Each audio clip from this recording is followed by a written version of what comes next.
રાજકોટ અગ્નિકાંડ બાદ રાજ્યભરમાં બીઓસી અને ફાયર એનઓસીને લઈને સેનિંગની કામગીરી કરાઈ રહી છે. ત્યાં સુરતમાં કલેક્ટરાલયે મળેલી સંકલન મિટિંગમાં સુરત પૂર્વ વિધાનસભાના ધારાસભ્ય આક્ષેપો કર્યા હતા અને ભાજપના ધારાસભ્યએ કહ્યું હતું કે માલખાય અધિકારીઓ અને મારખાય ચૂંટાયેલા પ્રતિનિધિઓ.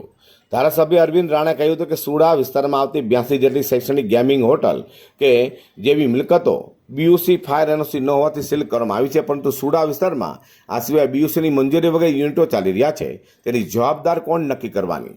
રાજ્ય સરકાર દ્વારા સુડા અધ્યક્ષ તરીકે સુરત મનપા કમિશનર શાલિન અગ્રવાલની નિયુક્તિ કરી છે. મનપા કમિશનરને બાંધકામ પ્રવૃત્તિ ઉપર ધ્યાન રાખવાની સત્તા છે. જોકે જીવલેણ હાદસો અકસ્માત બની છે તે શાસકોની ઉપર માટલા ધોવાય છે.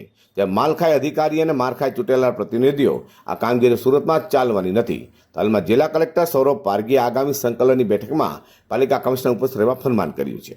હમણાં જ લોકસભાનું ઇલેક્શન પત્યું, આચારસંહિતા પૂરી થઈ એટલે સુરત કલેક્ટરશ્રીની અધ્યક્ષતામાં માનનીય ધારાસભ્યશ્રી અને સંસદ સભ્યશ્રીની સંકલન સમિતિ મળી હતી. આ સંકલન સમિતિની અંદર કેટલાક પ્રશ્નો હતા, કેટલીક રજૂઆતો હતી અને કેટલીક માહિતીઓ માંગવામાં આવી હતી. એ માહિતીના ભાગરૂપે સુડા વિસ્તારની અંદર જે રાજકોટમાં ગમખ્વાર ઘટના બની, જીવતા બાળકો, નિર્દોષ બાળકો ભૂંજાયા, કેટલાક લોકોને જે ખરાબ પરિસ્થિતિ આખા રાજ્યમાં બની અને એના ભાગરૂપે સુડા વિસ્તારની અંદર પણ આવી સીલિંગની કાર્યવાહી ચાલુ થઈ. એની માહિતી માંગવામાં આવી હતી. એમાં સુડાના કારોબારી અધ્યક્ષ તરીકે એ અધિકારીએ લગભગ 82 જેટલી મિલકતો સુડા વિસ્તારની અંદર, એ લગભગ શૈક્ષણિક હેતુવાળી 80% મિલકતો, કેટલીક મિલકતો જેમાં હોસ્પિટલ ચાલતી હતી, કેટલીક મિલકતોમાં ગેમિંગ ઝોન ચાલતું હતું અને એવી મિલકતો ઉપર સીલ મારવાની કામગીરી ચાલુ કરી હતી, એવી માહિતી આપવામાં આવી હતી. ત્યારે પ્રશ્ન એ થાય છે કે જે મિલકતો આજે બની નથી, વર્ષોથી ચાલતી હતી. મેં જે માહિતી માંગી એમાં કેટલીક મિલકતોમાં 1980થી કાર્યરત હતી, કેટલીક મિલકતો 2000ની સાલથી જ કાર્યરત હતી અને આવી મિલકતોને આજે જ્યારે સીલ મારવામાં આવે છે ત્યારે કોઈ અધિકારીની જવાબદારી આમાં બને છે કે કેમ?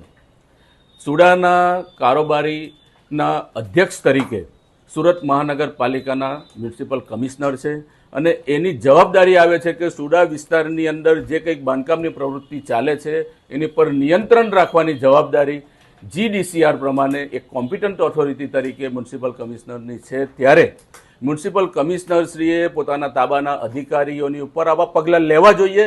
એક પણ પગલાં લીધા નથી અને 82 મિલકતોને જ્યારે સીલ મારેલી છે, 82 મિલકતોની ઉપર બીયુસી નથી અથવા તો એની ઉપર આપણે ફાયર સેફટીની સુવિધા નથી, એમ કરીને એ મિલકતો સીલ મારી છે. ત્યારે આમાં કોઈ અધિકારીની જવાબદારી બને છે કે કેમ? જો અધિકારીની જવાબદારી બનતી હોય તો એ અધિકારી ઉપર પગલાં લેવા જોઈએ.